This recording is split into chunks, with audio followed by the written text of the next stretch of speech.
గుంటూరు నగరంలో కొద్దిసేపటి క్రితం కురిసినటువంటి భారీ వర్షానికి నగరంలోని రోడ్లంతా కూడా జలమయమైనటువంటి పరిస్థితి ఉంది. మండుతున్న ఎండలలో మధ్యాహ్నం నుంచి ఒకసారిగా వాతావరణం అనేది మారిపోయినటువంటి పరిస్థితులు.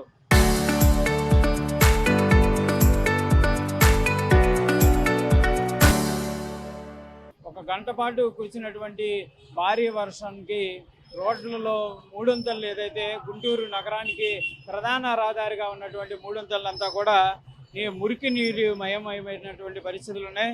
ప్రజెంట్ దీనికి సంబంధించినటువంటి గ్రౌండ్ వర్క్ ఏదైతే ఈ మురికి నీటిని తొలగించే ప్రక్రియకి సంబంధించి మోతీలాల్ నగర్లో డ్రైనేజీ వ్యవస్థకి సంబంధించిన దానిపైన ప్రస్తుతం పనులు జరుగుతున్నప్పటికీ ఈ పనులు అనేది కూడా వేగవంతంగా జరగకపోవడంతో మూడు వంతెనలు ప్రతిసారి చిన్న వర్షం పడ్డా కూడా నరకయాతన అయితే ప్రజలకు చూపిస్తున్నటువంటి పరిస్థితులు ఉన్నాయి. ఎందుకంటే ప్రధానంగా ఇక్కడికి వచ్చేటటువంటి పైనుంచి నీరంతా కూడా ముందుకు వెళ్ళడానికి సరైనటువంటి విధానాలు లేనటువంటి నేపథ్యంలో ఈ నీరంతా కూడా ఆగిపోతున్నటువంటి పరిస్థితులు ఉన్నాయి. అయితే జిఎంసి అధికారులు ఎప్పటికప్పుడు కూడా వర్షం పడంగానే అలర్ట్ అయ్యి ఈ మురికి నీరుని తొలగించేటటువంటి ప్రయత్నాలు ఎక్కడా కూడా స్టక్ అవ్వకుండా చేసేటటువంటి అనేక ప్రయత్నాలు చేస్తున్నా కూడా సరైనటువంటి లైన్ లేకపోవడంతో ఈ మురికి నీరు అనేది మూడొంతుల వద్ద పెద్దగా పెరిగిపోతున్నటువంటి పరిస్థితులు ఉన్నాయి. దీంతో వాహనదారులు తీవ్రమైనటువంటి ఇబ్బందులు ఎదుర్కొనేటటువంటి పరిస్థితులు ఉన్నాయి.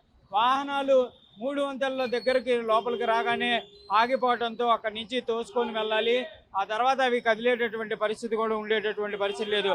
ఒక 6 నెలల నుంచి 8 నెలలుగా కూడా తీవ్రమైనటువంటి ఇబ్బందులు అయితే గుంటూరు నగరవాసులు ఎదుర్కొంటున్నారు. ఒకవైపు శంకర్ విలాస్ బ్రిడ్జి పనులు జరగడం, మరోవైపు మూడు వంతెనల దగ్గర వర్షపు నీరు పడంగానే ఆగిపోతున్నటువంటి పరిస్థితులు ఉన్న నేపథ్యంలో నగరవాసులకైతే ఒక నరకమైనటువంటి పరిస్థితి అయితే వర్షం పడితే కనిపిస్తుందనే విధంగా చెప్పచ్చు. ప్రస్తుతం తాత్కాలికంగా పడేటటువంటి వర్షానికే ఈ విధంగా ఉంటే ఒక నెల రోజుల్లో పడేటటువంటి వర్షాకాలం వస్తే భారీ వర్షాలకి ఎలాంటి పరిస్థితులు ఉంటాయి అనేది కూడా నగరవాసులంతా కూడా ముందుగానే భయాందోళనకు గురవుతున్నటువంటి పరిస్థితులు ఉన్నాయి.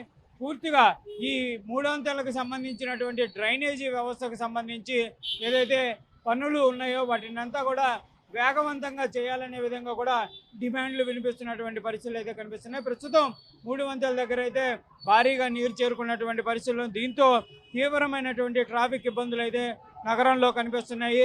కంపల్సరీగా శంకర్ విలాస్ బ్రిడ్జి నిర్మాణ పనులు పూర్తయ్యే వరకు ఈ ట్రాఫిక్ చిక్కట్లు తీవ్రంగా ఉండేటటువంటి అవకాశాలు ఉంటాయి. కాబట్టి తక్షణం వీటికి సంబంధించినటువంటి ఈ మూడు వంతెనల పనులు ఏవైతే ఈ డ్రైనేజీ వ్యవస్థకు సంబంధించి మోతీలాల్ నగర్లో ప్రాజెక్ట్ ఏదైతే చేపట్టాలనే విధంగా ఆలోచన చేస్తున్నారో దానిని వేగవంతంగా ముందుకు తీసుకెళ్లాల్సినటువంటి పరిస్థితులు అయితే స్పష్టంగా కనిపిస్తున్నాయి. ప్రస్తుతం మనం చూడొచ్చు మూడు వంతెనల దగ్గర ఈ డ్రైనేజీ నీరంతా కూడా పేరుకోకపోవడంతో తాత్కాలికంగా వాటిని తొలగించేటటువంటి ప్రయత్నం అయితే జిఎంసి అధికారులు చేస్తున్నారు.